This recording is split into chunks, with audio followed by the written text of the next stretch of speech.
In September of 2012, Alice Carter left her car at the Grandview Point observation deck and disappeared without a trace among the majestic cliffs of the Grand Canyon. Large-scale searches yielded no results. The woman seemed to have evaporated. Only 3 years later, in October 2015, a group of cavers accidentally stumbled upon a blocked cave entrance in an inaccessible sector. What the flashlight beam revealed in the darkness made them freeze with horror.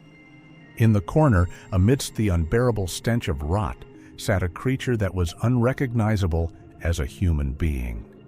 Tangled, dirty hair covered her face, her skin was marred by sores and old scars, and her neck and leg were blackened by bruises from the chains. Shackled to a rock with a rusty chain, she did not call for help. She cowered in a corner and covered her head with her hands. You will find out who turned Alice into a living shadow and forced her to exist in hell for years, right now. The events in this story are presented as a narrative interpretation. Some elements have been altered or recreated for storytelling purposes. On September 12, 2012, the sun rose over Arizona at 6 in the morning, casting a red light over the canyons that stretched for miles around. It was an ideal day for hiking. The sky was clear, the wind was light, and the temperature had not yet risen to critical levels. It was that morning that a silver sedan pulled into the gravel parking lot of the Grandview Point observation deck. 32-year-old Alice Carter was behind the wheel. She was not an ordinary tourist who came to take a few photos on the edge of the cliff. Alice had been preparing for this descent for several months. Her goal was the Horseshoe Mesa Plateau, an isolated area inside the Grand Canyon known for its abandoned copper mines from the late 19th century. Her backpack contained everything she needed for a professional solo hike: 4 liters of water, a first aid kit, a map, a flashlight, and a high-precision satellite GPS tracker she had purchased specifically for difficult routes where there is no mobile phone service. According to the rangers, the Grandview Trail is one of the most difficult in the park. It is unmaintained, collapsed in places, and very steep. But for Alice, it was a challenge she was physically and mentally prepared for. She left a note with a route plan under the windshield of her car, a standard safety procedure for experienced hikers, and headed down. The last visual contact with Alice Carter was at 10 o'clock in the morning. A couple of hikers from Germany who were on their way up met her at an area known as the Saddle. They later told police that the woman looked cheerful, confident, and even gave way to them on a narrow ledge. She greeted them, adjusted the straps of her backpack, and continued down the canyon. None of them could have imagined that they would be the last people to see Alice in the normal world. She was supposed to return to the car no later than 7 p.m. to make it to the sunset. But when darkness covered the plateau, the silver sedan was still in the parking lot. At first, this was not suspicious. Tourists often linger to watch the sunset. However, when the morning of September 13th came and the car remained in the same place, the ranger on duty passed the information to the Parks Management Center. The official search operation began 24 hours after the disappearance. It was a large-scale event. Helicopters combed the gorges from the air, and ground teams descended difficult trails, checking every bush and stone. The difficulty was in the terrain. The Grand Canyon is a labyrinth of vertical walls, loose stones, and deep shadows, where a person can be missed even from a distance of several meters. 3 days later, dog handlers were involved in the search. The dogs picked up the trail from Alice's car and confidently led the group down the trail. They passed by the point where witnesses had seen her and moved on, toward the old mines at Horseshoe Mesa. But near one of the branches that led to the long-abandoned adits, the dogs began to behave strangely. They circled in place, whining, but refused to go any further. The trail ended suddenly in the middle of a rocky area, as if Alice had simply vanished into thin air. An accident became the main version of the story. The police suggested that the woman could have slipped and fallen into one of the deep cracks, or her body could have been blown away by the sand after a windy night. They even considered the possibility of an attack by wild animals, such as coyotes or cougars, although the lack of signs of a struggle or blood made this unlikely. However, a week after the disappearance, an event occurred that did not fit any theory. 50 miles from the park, at a gas station in the town of Williams, a janitor found a broken GPS tracker in a trash can. The serial number of the device matched the one registered to Alice Carter. The device had been mechanically destroyed. Someone had deliberately smashed it with a heavy object. This completely contradicted the version of the fall into the abyss. How did a device that was supposed to be with a woman at the depths of a canyon end up 50 miles away among household trash? The police seized the gas station surveillance footage, but due to the poor image quality and heavy traffic, they were unable to identify the person who threw the tracker away. Investigators were stumped. The fact of the tracker's discovery was not disclosed to the press in order not to spread panic, but it changed the detectives' thinking. It no longer looked like an accident. It looked like a staging or a cover-up. The search lasted 2 weeks. Volunteers and professional rescuers examined square by square, went down into accessible mines, and used drones. But the canyon was silent. Not a single piece of clothing, not a single footprint, not a single bottle of water. The Grand Canyon simply swallowed Alice Carter. At the end of September, the operation was put into a passive phase. For a long time, Alice's parents came to the Grand Viewpoint parking lot, peering into the abyss, hoping to see a familiar silhouette. But there was only silence below and the wind chasing red dust across the dead stones. The case was filed in the archives as disappearance under unclear circumstances, leaving only questions that no one could answer. On October 4, 2015, a group of 4 amateur cavers went to one of the most isolated sectors of the Grand Canyon, known as Redwall Limestone. This is a zone of vertical cliffs and dangerous scree where ordinary tourists never get to. Access is possible only with special climbing equipment and permission to explore karst cavities. The group's goal was to find new cave systems that had not yet been mapped. The leader of the group, 38-year-old geologist Mark Daniels, later noted in his report that they were looking for geological anomalies, but found something that made them believe in the existence of hell on Earth.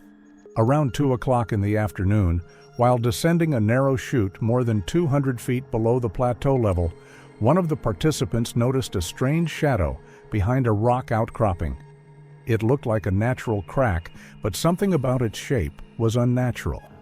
As the group approached, they discovered that the entrance to a small grotto was blocked by a pile of rocks. It was not a chaotic blockage caused by a landslide. The boulders were sized and stacked tightly together, forming an almost solid wall. Someone had spent hours, perhaps days, to wall up this opening from the outside. Driven by curiosity, the cavers began to dismantle the blockage. The stones were heavy, covered with a layer of red dust, which indicated that they had not been touched for a very long time. The work took about 40 minutes. When the last large boulder was rolled aside, a narrow, dark passage no more than 3 feet high opened up. A stale air immediately rushed out of the opening. It was an odor that Daniels later described as physically painful, a thick, sticky mixture of ammonia, human feces, rot, and damp, moldy clothing. It was not the smell of the wild, but of a confined, dead space. Turning on their headlamps at full power, the 2 men squeezed inside. The grotto was small, a stone bag about 10 by 12 feet, with a ceiling that hung so low that it was impossible to straighten up to full height. The beam of the flashlight picked up a pile of garbage in the far corner, old blankets, plastic bottles of yellowish liquid, and dirty rags. But then the pile of rags stirred. The cavers froze. What they first thought was abandoned junk turned out to be a person.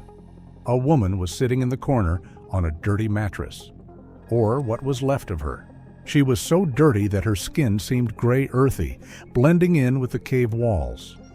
Her hair was stuck together in one continuous tangle that covered half her face. Her clothes had turned into rags that barely clung to her emaciated body. But the most horrifying detail that the cameras captured on the rescuers' helmets was the chain. A thick, rusty metal chain wrapped around her right ankle. Its other end was welded tightly to a massive climbing hook driven deep into the rock. The chain was no more than 5 feet long, restricting her movement to a radius of a dirty mattress and a nearby plastic bucket. The woman's reaction to the light and the appearance of people was not at all what one would expect from a rescued person. She didn't scream with joy, stretch out her arms, or say a word.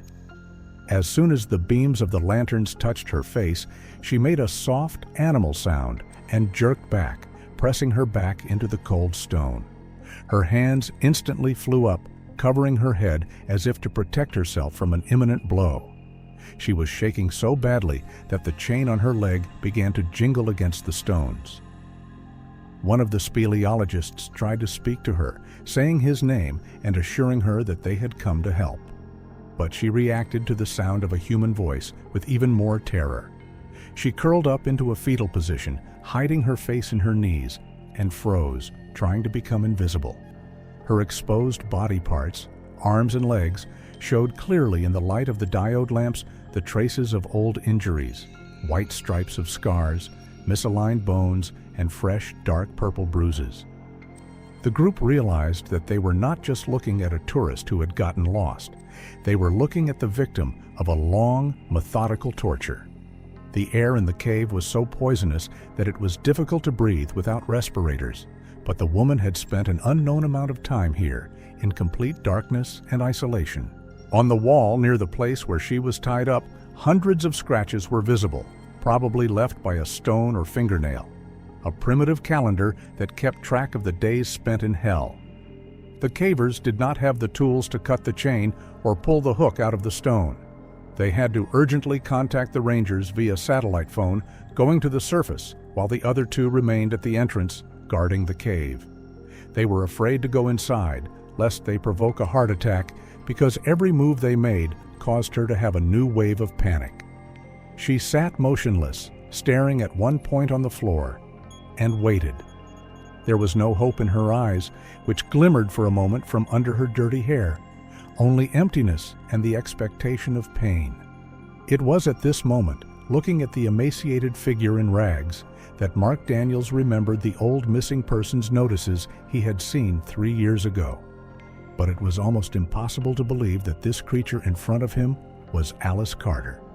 That same evening, October 4, 2015, a medical evacuation helicopter transported Alice Carter to the trauma unit at Flagstaff Medical Center. She was transported in strict isolation. The staff was instructed to minimize any contact and sounds, as the patient was in a state of deep catatonic shock. As the gurney was wheeled into the emergency room, the nurses, who had seen hundreds of accident victims, looked away. Alice looked not like a person who had been rescued, but like a biological object that had been methodically destroyed for a long time. The initial examination lasted over 4 hours. The doctors recorded a catastrophic level of exhaustion. The woman's weight was less than 90 pounds, which was a critical indicator for her height. The muscle tissue had atrophied so much that Alice could not actually stand on her own. But the most horrifying picture was revealed by X-rays.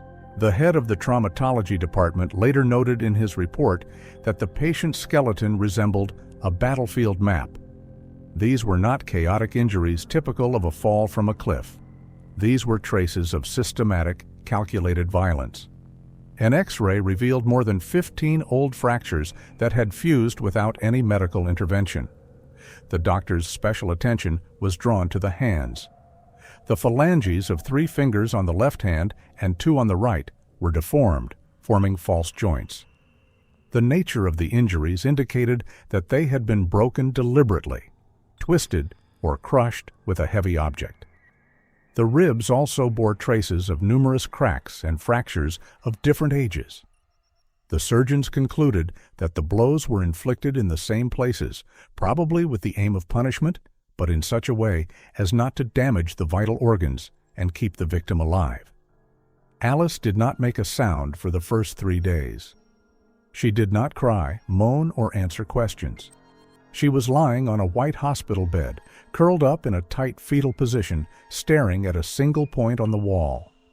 The medical staff noticed a strange feature. The woman never slept if the lights were turned off in the room. As soon as darkness fell, her heart rate on the monitors jumped to 140 beats per minute. She calmed down only when the lamp remained on. On the 4th day of her hospitalization, an incident occurred that forced the doctors to call in criminal psychologists. A doctor on duty came into the ward for a routine examination, a man of about 50, tall, with a low voice. He just said hello and took a step toward the bed. Alice's reaction was immediate and terrifying in its mechanization. She did not scream. She did not try to run away or hide behind the covers. When she heard the heavy male footsteps and the low tone, she slid off the bed and onto the floor, despite her terrible weakness. Her legs bent on their own, without her consciousness. She fell to her knees, dropped her head low to her chest, hiding her eyes, and put her hands behind the back of her head, exposing her neck and back.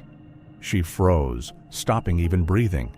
It was a pose of complete, absolute submission, the posture of a creature who knows that any movement or sound will lead to pain. The doctor froze, shocked by what he saw. When he tried to get closer to help her up, Alice began to convulse, but she continued to hold that pose. Only when the man left the room and female nurses came to her did the tension begin to ease, although the body tremors continued for several hours. A visiting clinical psychologist, Dr. Alan Richards, who had experience working with released prisoners of war, came to a disappointing conclusion after observing Alice. He used the term classical conditioning in his analysis. What was happening to Alice was not simply a consequence of fear. It was a learned reflex, fixed at the subconscious level. Richards explained to the investigators that such behavior cannot be formed in a week or a month. It takes years of systematic terror. The kidnapper did not just hold her. He trained her like a wild animal. The algorithm was simple and brutal. Any expression of will, a loud sound, an attempt to look up at the tormentor was punished by instant pain, a broken finger or a blow to the ribs. Obedience meant no pain. Over time, her psyche, trying to survive, turned off her personality and left only a set of instincts necessary to avoid punishment. That is why she did not scream when she was found. That is why she knelt down in front of a male doctor. In her mind, the male figure was associated exclusively with power and threat. She did not see the doctor as a savior. She saw him as a master. This discovery changed the status of the investigation. The police realized that they were looking not just for a kidnapper, but for a sadistic manipulator who took pleasure not in the fact of killing, but in the process of turning a free person into a submissive thing. The scars on Alice's body were only the visible part of the iceberg. The real destruction had occurred inside her mind, and doctors gave no predictions as to whether she would ever be able to return to normal. She was broken, and this break was made by the hand of a master of horrors. On October 5, 2015, a day after Alice Carter was evacuated, a specialized team of forensic scientists from Flagstaff arrived at the cave. They had to work in difficult conditions. The entrance to the grotto was located on a sheer wall, and the concentration of harmful gases from the decomposition of organic matter inside exceeded safe standards. The experts donned protective suits and respirators before they even crossed the threshold of the stone trap. What they documented inside would later be called architecture of despair in police reports. There were no surveillance cameras or locking mechanisms. It was a primitive, dirty, and cold prison designed with one goal in mind: to turn a man into nothing. The first thing the forensic cameras recorded was the holding area. It occupied the far corner of the cave, where the ceiling was the lowest. On the stone floor was an old spring mattress, the fabric of which had long since rotted away from constant dampness. It was black with mold and dirt. An examination showed that this mattress had not been replaced in 3 years. It was saturated with moisture, urine, and sweat. It was the only island of softness in Alice's world, and it was where she spent 90% of her time. Next to it was a plastic 5-gallon bucket that served as a toilet. The state of the container showed that it was emptied extremely rarely, perhaps once every few weeks, forcing the victim to live in a cloud of toxic fumes from her own waste. The food area looked no less horrific. In the corner opposite the mattress, investigators found a mountain of empty cans. They were the cheapest canned food you can find in supermarkets: beans, stewed meat of poor quality, canned vegetables. All the cans were opened carelessly, with the sharp edges of the lids sticking up. Dozens of plastic bottles were lying around. Some of them contained a cloudy yellow liquid. Laboratory analysis later confirmed that it was water from local sources, but poorly purified, with clay and sediment. The kidnapper did not care about the health of his captive. He simply maintained her biological existence at a minimum level. The amount of empty containers allowed investigators to estimate the time Alice spent in the cave, and the numbers were terrifying. The detectives paid special attention to the control system. The entrance to the cave was blocked by massive stones from the outside. The largest boulders weighed up to 80 pounds. Alice, being inside, physically had no chance of moving this barricade, even if she were free of the chain. But the main limiting factor was the metal. The chain she was chained with was industrial strength, 3/8 of an inch thick. It was not simply thrown over a rock. Forensic scientists found that the climbing hook to which the chain was attached had been driven into the rock professionally, using a heavy hammer deep into the monolithic rock. It was not a temporary structure. Whoever did this planned to keep a person here for years. Examination of the cave walls revealed an even more frightening picture.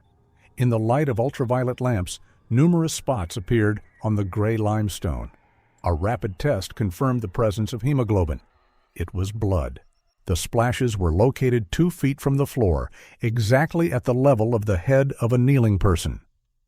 The localization of the stains indicated that the educational work the doctors suspected was carried out right here, in the corner where the victim was squeezed between the wall and the mattress.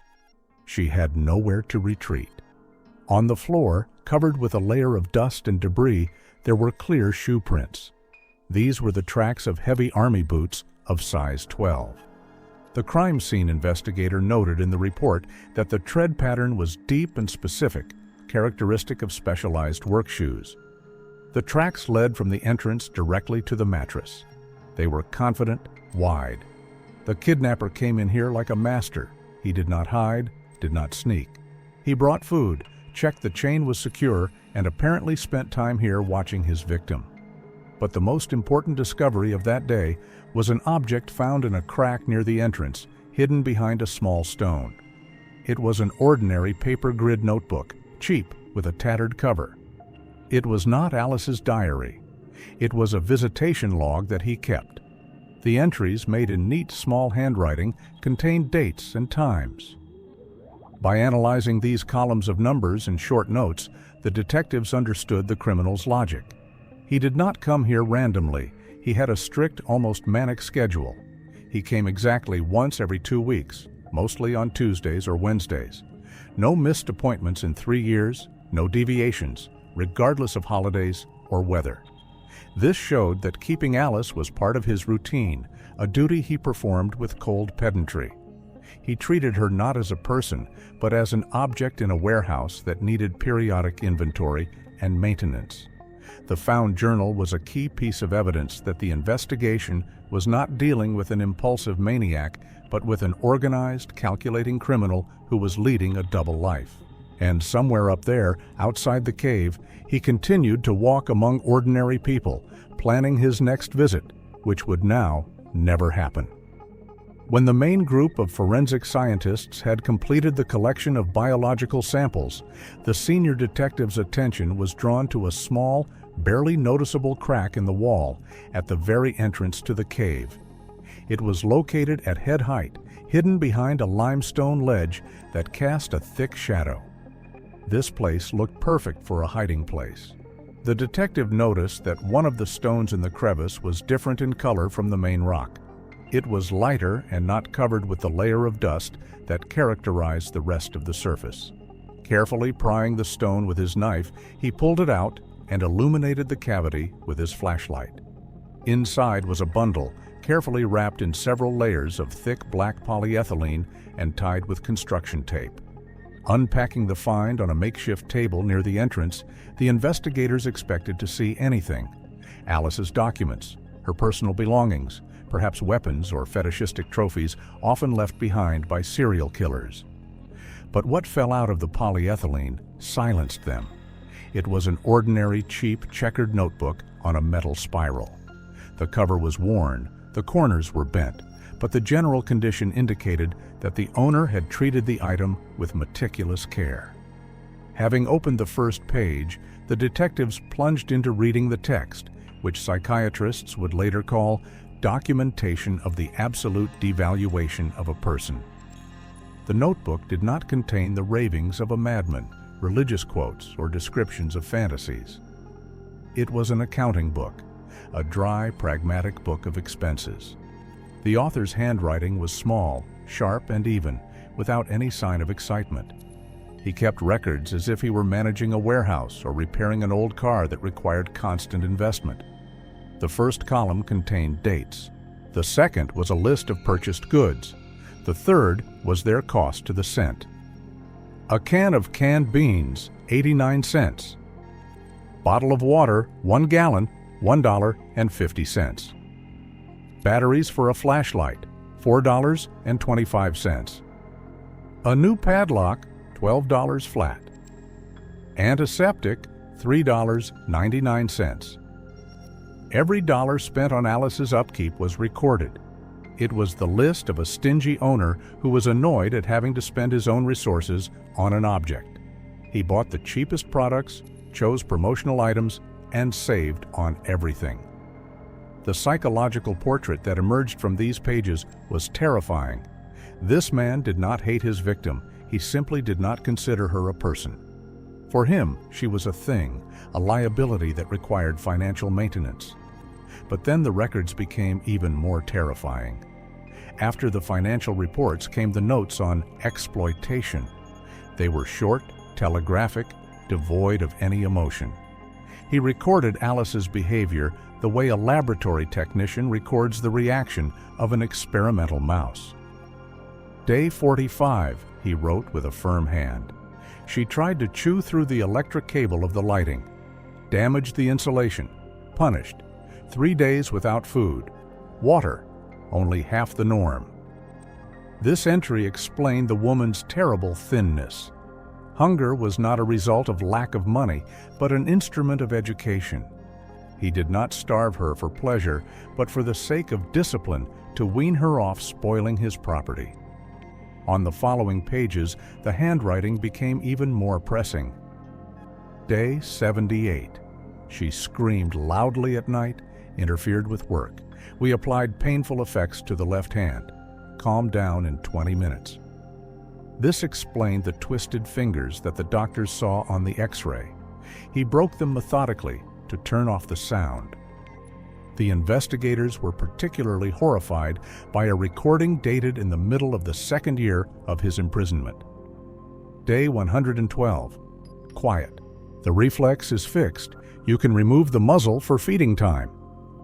The word muzzle was underlined twice. This indicated that for a long time, possibly months, Alice was forced to wear a device that did not allow her to open her mouth. This explained the scars on her face and the specific deformity of her jaw. He really treated her like a dangerous animal that needed to be tamed. The notebook contained entries for all 3 years. The last pages were almost identical. A can of beans, water, silence. The system worked. He had achieved his goal. Alice ceased to be a person and became a function, a line in his expense log. He turned her into an obedient mechanism that consumed minimal resources and made no noise. The investigators flipped through the pages in complete silence. Only the rustling of old paper could be heard. This journal was more terrifying than any instrument of torture. It showed that the criminal was absolutely sane, rational, and meticulous. He lived according to a schedule. He planned a budget. He was probably complaining to himself about how expensive it was to keep a prisoner, writing down another 89 cents in the loss column. On the inside of the cover, the detectives found another piece of evidence, an old supermarket receipt taped to the inside with the ink almost faded. It was the only paper evidence that connected this underworld to the surface. The amount on the receipt matched one of the entries in the journal. It was a clue that could lead to the person who had turned the young woman's life into a set of numbers in a box. The notebook was carefully placed in an evidence bag. Now it was not just paper, it was a chronicle of hell written by the hand of its architect. On October 6, 2015, the investigation moved from the dark cave to the sterile offices of the Police Analytical Department. The key to the identity of the kidnapper was the same tattered receipt found on the back of the logbook and specific barcodes on empty cans of canned food. The experts paid attention to the brand of food. These were beans and stew of the Desert Pantry brand, a cheap line that was not sold in large chain supermarkets such as Walmart or Target. These products were supplied exclusively to small private stores located along highways and in remote communities in Arizona. Having drawn up a distribution map, the detectives narrowed the search to 3 outlets within 100 miles of where Alice was found. The most promising option was an inconspicuous general store located on Route 64, leading to the southern entrance to the Grand Canyon. It was a place where time seemed to have stood still. Old gas pumps, faded advertising posters, and a layer of red dust on the windows. On October 7th, around 10 in the morning, the 2 detectives entered the store and were greeted by the owner, a 60-year-old man named Raymond, who had been running the business for over 20 years. When they showed him the photos of the cans and gave him the dates from the logbook, he was initially hesitant.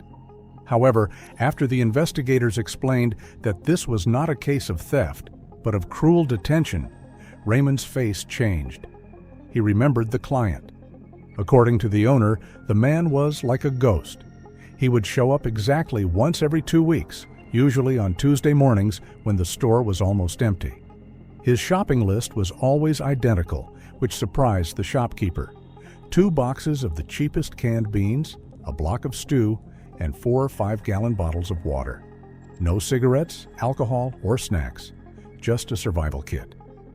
The description of the suspect recorded in the interrogation report was general but characteristic. He was a man in his 50s, of medium height but very strong build. His hands were rough with fuel oil stained into the skin, indicating that he worked as a mechanic or a laborer. He wore old camouflage clothes with no insignia or faded work overalls. But what Raymond remembered most was the client's gaze. Hard, cold, and completely indifferent. He never greeted him, never made conversation about the weather, and paid exclusively in cash. The bills were always small, old, and crumpled, as if they had been stored in a jar or under a mattress for a long time. He never took the change, even if it was a few dollars, and walked quickly to the exit. Unfortunately, the video surveillance system inside the store was outdated. The hard drive automatically overwrote the information every 30 days, so the recordings of visits that coincided with the dates in the logbook were destroyed. This was a serious blow to the investigation. However, the detectives turned their attention to a nearby building, an abandoned gas station 100 yards from the store that was used as a parking lot for truckers. On its corner hung a camera aimed at the exit of Route 64. The police seized the footage from this camera. The image quality was low and grainy, but when analysts reviewed the archive for the last month, they noticed a pattern. On days when the suspect, according to the shopkeeper, visited the store, an old sand-colored pickup truck was caught on video. The car was so dirty that it blended in with the desert landscape. It was an early 90s model with rust on the wheel arches and a dent in the driver's door. In one of the shots, taken as the pickup was turning onto the main road, a ray of sunlight hit the rear bumper. The license plate was thoroughly covered with dirt, so thickly that it was impossible to read even a single letter or number. Experts concluded that it was no accident. The driver had deliberately hidden the identifiers. However, the dirt did not cover everything. A sticker remained on the right side of the chrome bumper. It was partially torn off, faded in the sun, but still readable under digital magnification. It was a logo in the shape of a black triangle with an orange outline and the words Canyon Ridge Construction. It was a small, barely noticeable detail that the suspect had probably just ignored for years. Detectives immediately checked the Arizona business database.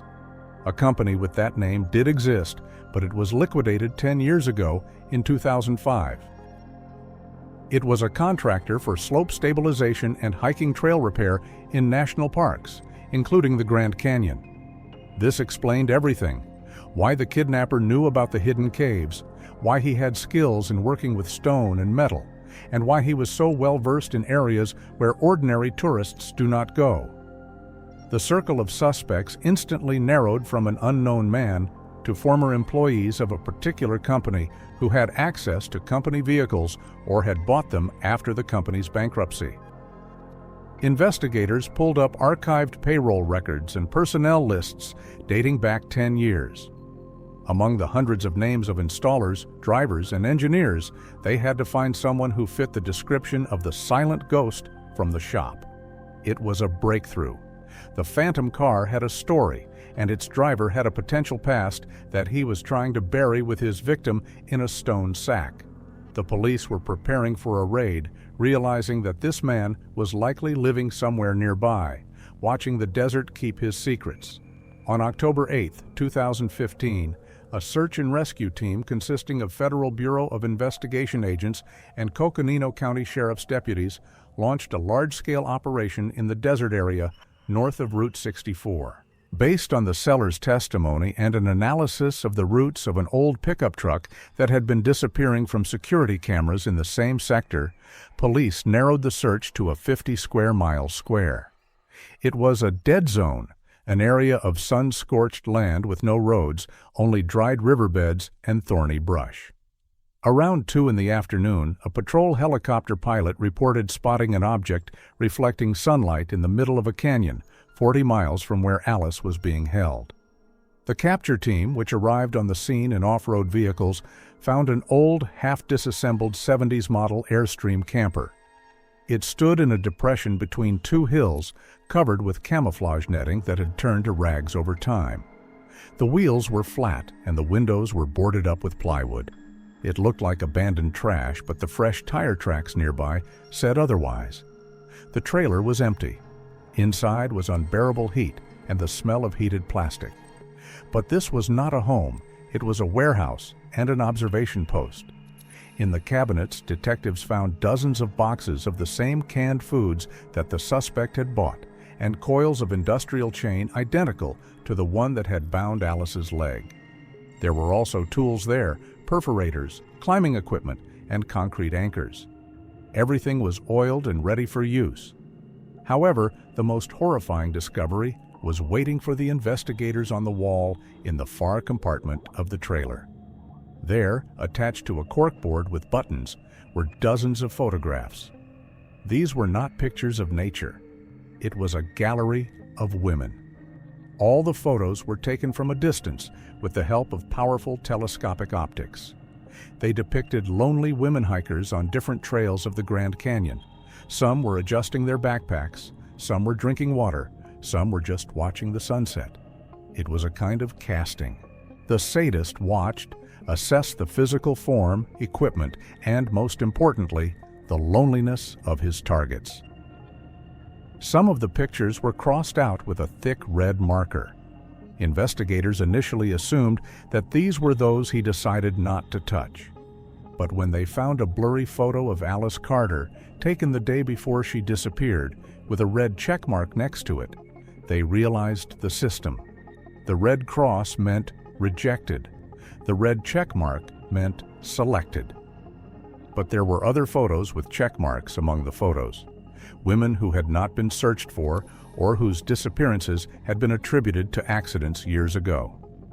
On the table, under a map of the state of Arizona, was an open topographic map of the Grand Canyon. It was old, worn at the folds, with numerous pencil marks. One of the points, circled in a bold circle in the Redwall limestone sector, perfectly matched the coordinates of the cave where Alice was found. But there were two other similar marks on the map. They were located in completely different distant sectors of the canyon, one near Point Sublime, the other deep in a gorge near the Colorado River. The next morning, October 9th, two Special Forces teams, supported by park rangers, set out to verify these coordinates. Access to the first point required a rope descent to a depth of 300 feet. It was a natural niche in the rock, hidden from the eyes of tourists by a ledge. It was empty inside, but on the wall, experts found old, deeply embedded metal pitons. They were covered with a thick layer of rust. The metal had begun to corrode over time, indicating that they had been installed at least 15 years ago. The remains of a decayed mattress were found on the floor, which crumbled into dust when touched. This cell had been abandoned for a long time. Checking the second point brought more frightening results. In a narrow crevice, littered with stones as skillfully as Alice's cave, the search dog gave a signal. After dismantling the blockage, the group discovered a small grotto. There were no cans or traces of recent activity. There were bones lying there. Human remains, partially scattered by rodents, partially covered with limestone deposits from water dripping from the ceiling. Next to the skeleton were the remains of synthetic tourist clothing, popular in the early 2000s.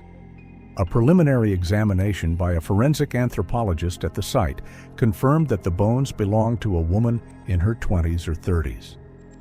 The condition of the bone tissue indicated that the death occurred more than 10 years ago.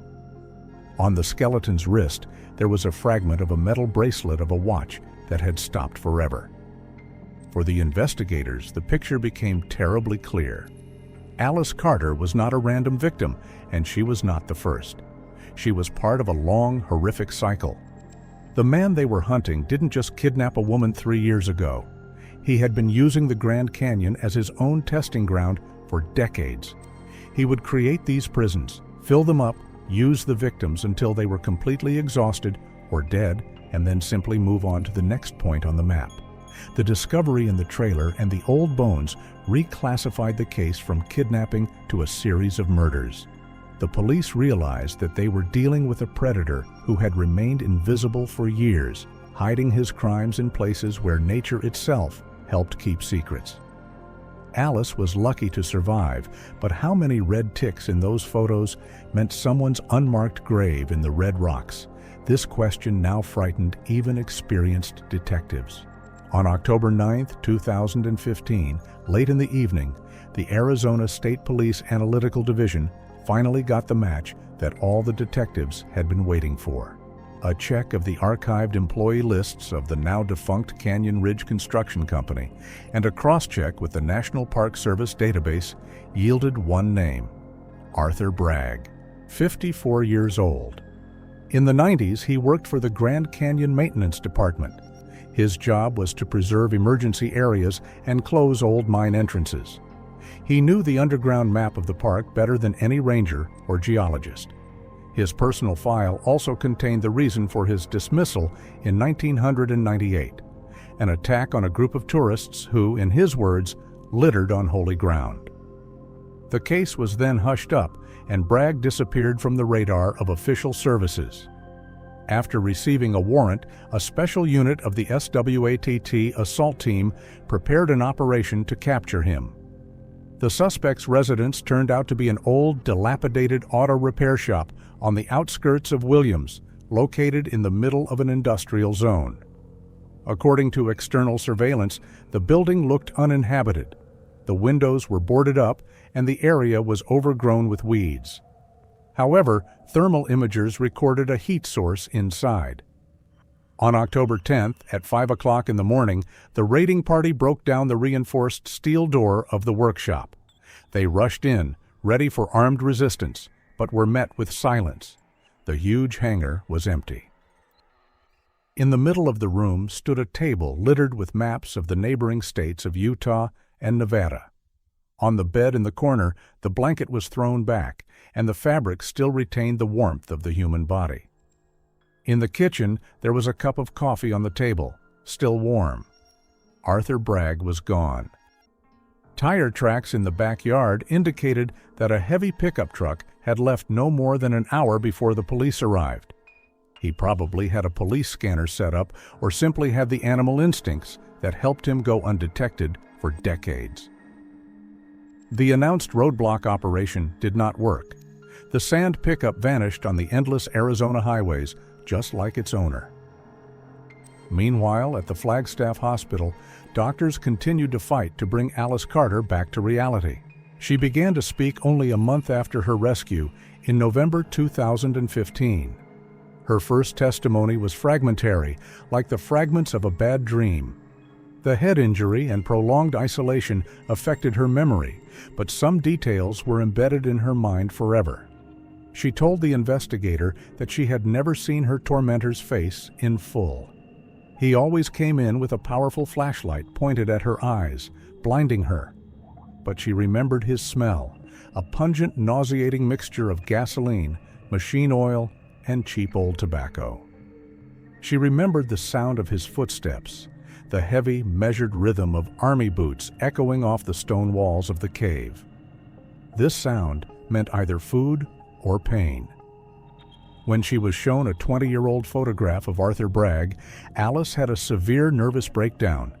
She didn't recognize the face, but she recognized the gaze, the cold, judgmental gaze she had felt for 3 years. Today, Alice Carter lives in her parents' house in a suburb of Phoenix. Her room on the second floor bears little resemblance to a young woman's bedroom. There are massive steel bars on the windows. It was her personal, categorical request. Her parents tried to talk her out of it, explaining that it would remind her of a cave, but the psychologist explained that for Alice, the bars now mean safety. They don't keep her inside, they keep him out. She sleeps only when the overhead light is on. For her, darkness is a danger signal, a trigger that instantly returns her to a state of paralyzing terror. She rarely goes out and is never alone. Every sound of an old pickup truck's engine on the street makes her fall to the floor and cover her head with her hands. The case of Arthur Bragg remains open. He is on the federal wanted list as a particularly dangerous criminal. In recent years, the FBI has received reports of a similar man and a sand-colored pickup truck from remote areas of Nevada and mountain towns in Colorado. In one case, in 2018, foresters found a cache of canned goods and chains in Zion National Park identical to the one in the trailer, but there were no fresh tracks. Investigators are confident. Bragg hasn't stopped. He didn't change his habits. He just moved. Somewhere out there, among the red rocks and deserted roads of the American West, he continues his journey. He is looking for new, perfect hiding places. He buys cheap beans for cash. And perhaps right now, through his rifle scope, he's watching a lone figure on a mountain trail, choosing his next victim for his logbook. The shadow on the road hasn't disappeared. It's just waiting for the sun to disappear behind the horizon again.